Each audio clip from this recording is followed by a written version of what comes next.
एक गांव में एक सिरकटी चुड़ैल का साया था। वहाँ के लोग उस चुड़ैल से बहुत डरते थे। रात होते ही गांव के सभी लोग अपने अपने घर के अंदर चले जाते थे। अरे सीता, जल्दी से ये दीपक बुझा दो। उस चुड़ैल का आने का समय हो गया है। कहीं उसने हमारे घर में रोशनी देख ली तो कहीं वो यहाँ ना आ जाए। जल्दी जाओ और पूरे घर में अंधेरा कर दो। फिर सीता भाग कर जाती है और पूरे घर के दीपक बुझा देती है और वे दोनों अपनी खिड़की से छुप छुप कर उस चुड़ैल को देखने लगते हैं। तभी उन्हें दूर से एक सिर कटी चुड़ैल आती हुई दिखाई देती है। उस चुड़ैल का सिर कटा होता है और उसने अपना कटा हुआ सिर अपने हाथ में पकड़ा होता है। फिर वह राजेश के घर के सामने से गुजरती है। वे दोनों बहुत डर जाते हैं और चुड़ैल आगे निकल जाती है। शुक्र है भगवान का, आज तो बाल बाल बच गए। फिर अगले दिन सुबह होने पर, अरे भाई राजेश, तुमने कल रात सरकटी चुड़ैल को देखा? हाँ भाई, कल तो मैं बाल बाल बच गया। वो चुड़ैल बिल्कुल मेरे घर के आगे से ही निकली थी। ये तो शुक्र है भगवान का कि उसने मुझे देखा नहीं। राजेश भाई, मुझे एक बात समझ में नहीं आई, ये चुड़ैल का सिर कटा हुआ क्यों है? अरे तुम्हें नहीं पता क्या? मेरे पिताजी ने मुझे इसके बारे में बताया था। बहुत समय पहले ये चुड़ैल का सिर कटा हुआ नहीं था। ये रोज रात को हमारे गांव में आती थी और किसी न किसी को अपने साथ उठा कर ले जाती थी। फिर एक दिन चुड़ैल की दहशत से तंग आकर सब गांव वालों ने उस पर हमला कर दिया और उसका सर काट दिया था। फिर क्या हुआ भाई? क्या वह चुड़ैल मर गई? हाँ, गांव वालों ने उसके 2 टुकड़े करके उसे जंगल में ही दफना दिया था। तो फिर ये सिर कटी चुड़ैल वापस कैसे आ गई? कुछ समय पहले चोर डाकू जंगल में अपना सोना छुपाने के लिए खुदाई कर रहे थे। तभी उन्होंने खुदाई करते करते इस चुड़ैल के सिर को आजाद कर दिया था। अरे मर गए रे, ये क्या चीज है? ये हमने क्या कर दिया? ये सिर कहाँ से निकल कर आ गया? अरे भाई, इसका धड़ तो है ही नहीं, ये तो कोई चुड़ैल लगती है। अरे मर गए रे, अरे भागो यहाँ से, नहीं तो ये हमें कच्चा ही खा जाएगी। भागते कहाँ हो मूर्खो, वहीं के वहीं रुक जाओ, नहीं तो तुम्हारा खून पी जाऊंगी। चुड़ैल जी, हमें माफ कर दो, हम आपकी नींद खराब करने यहाँ नहीं आए थे। हम तो बस अपनी जमा पूंजी को यहाँ जंगल में छुपाने के लिए आए थे। गलती से आप बाहर निकल आई, कृपा करके हमें जाने दें। मैं तुम्हें एक ही शर्त पे जाने दूंगी, तुम्हें मेरा एक काम करना होगा। हमें आपकी सारी शर्तें मंजूर हैं, आप जो कहेंगे हम वो करेंगे, बस आप हमारी जान बख्श दें। कुछ साल पहले इन गांव वालों ने धोखे से मेरा धड़ मेरे शरीर से अलग कर दिया था और यहीं पास में दफन कर दिया था।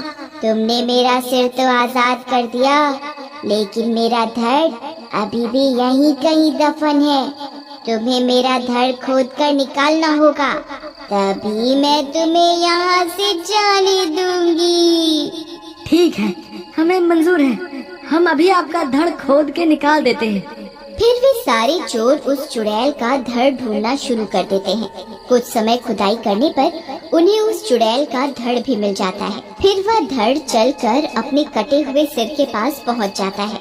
फिर वह चुड़ैल अपने सिर को अपने धड़ से जोड़ने की कोशिश करती है, लेकिन जैसे ही वह अपना सिर अपने धड़ पर रखती है, उसका सिर नीचे गिर जाता है।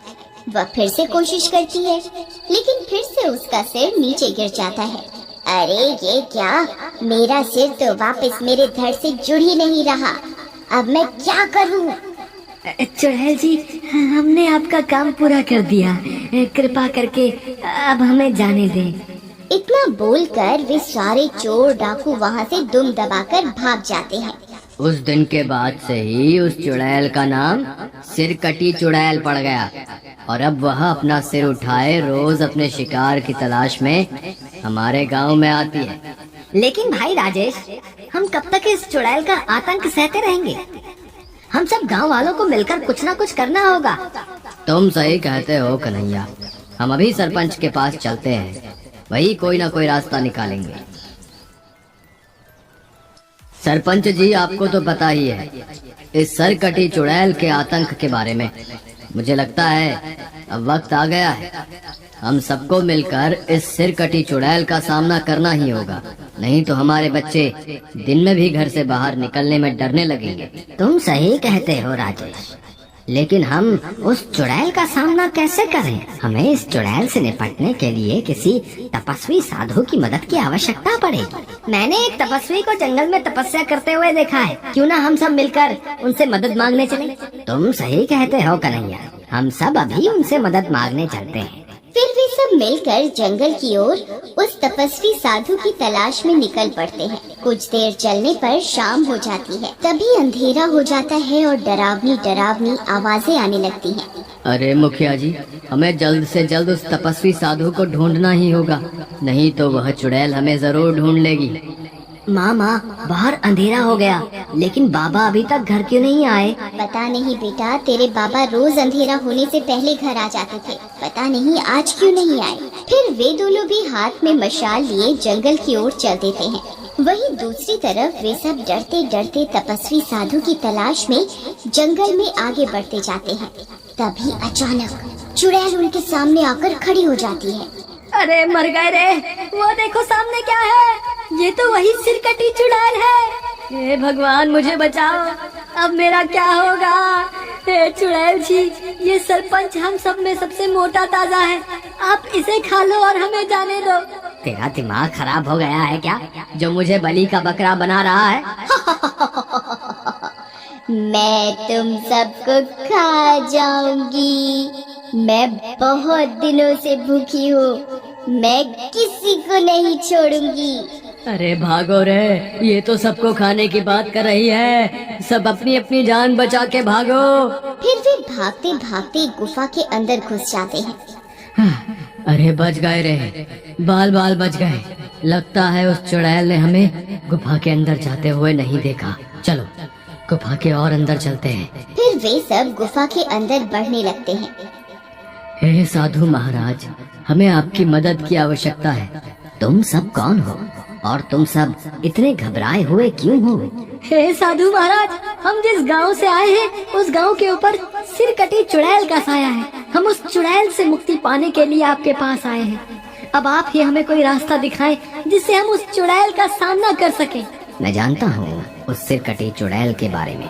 कुछ समय पहले गांव वालों ने उसके 2 टुकड़े करके उसे दफन कर दिया था, लेकिन वह उसकी जान नहीं ले पाए क्योंकि वह चुड़ैल श्रापित है। तुम चाहकर भी उसे मार नहीं सकते। साधु महाराज, अगर हम उसे मार नहीं सकते तो कोई और उपाय बताइए जिससे हमें उस चुड़ैल से छुटकारा मिल सके। वह चुड़ैल अपना सिर लेकर घूम रही है। अगर कोई पवित्र आत्मा उसका सर उसके धड़ से जोड़ दे तो वह श्राप मुक्त हो जाएगी, तभी उसे इस श्राप से मुक्ति मिल पाएगी। लेकिन साधु बाबा, अब हम पवित्र आत्मा को कहाँ ढूंढें? पवित्र आत्मा हर उस शख्स में वास करती है जिसने कभी किसी के साथ छल कपट ना किया हो और जिंदगी में कोई गलत काम ना किया हो। साधु बाबा, मुझे नहीं लगता कि हमारे पूरे गांव में ऐसा कोई व्यक्ति होगा जिसने कभी झूठ ना बोला हो या कोई छल कपट ना किया हो। अरे भाई राजेश, क्या तुम्हें मैं दिखाई नहीं दे रहा? मुझे लगता है मेरी आत्मा पवित्र है। भाई कन्हैया, जब चुड़ैल को मुझे खाने के लिए बोल रहे थे तब तुम्हारी पवित्र आत्मा कहाँ चली गई थी? हमें कोशिश तो करनी ही होगी, नहीं तो हमें कभी भी इस चुड़ैल से मुक्ति नहीं मिल पाएगी। चलो फिर देर किस बात की, अभी चलकर उस चुड़ैल का सामना करते हैं। फिर वे सब गुफा से बाहर निकलते हैं। राजेश, तुम चुड़ैल को पुकारो, मैं उस पेड़ के पास जाकर छुप जाता हूँ। वो जैसे ही तुम्हारे सामने आएगी, मैं पीछे से जाकर मैं उसका सर उससे छुड़ाकर उसके धड़ पर रख दूंगा। फिर कन्हैया भागकर जाता है और पेड़ के पीछे छुप जाता है। चुड़ैल, कहाँ हो तुम?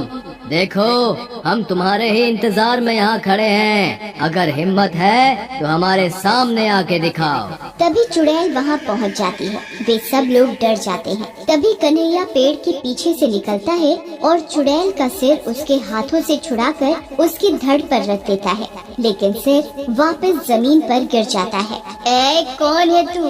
तेरी इतनी हिम्मत? अरे मर गए रे, भागो। मैंने तो पहले ही कहा था इसकी आत्मा पवित्र नहीं है। अब क्या करें? सरपंच जी, मुझे लगता है अब आपको जाना चाहिए। नहीं नहीं, मैं नहीं जाऊंगा। तभी वह चुड़ैल उन पर हमला कर देती है। राजेश गिर जाता है और चुड़ैल अपने पंजों से राजेश पर हमला करने ही वाली होती है कि पीछे से उसका बेटा आता है और चुड़ैल का सिर उसके धड़ पर रख देता है और इस बार उसका सिर जमीन पर नहीं गिरता। जैसे ही उसका सिर धड़ से जुड़ता है वह चुड़ैल श्राप मुक्त हो जाती है और एक औरत का रूप ले लेती है। मुझे श्राप से मुक्त करने के लिए बहुत बहुत शुक्रिया। लोग सही कहते हैं, बच्चे सच में भगवान का ही रूप होते हैं।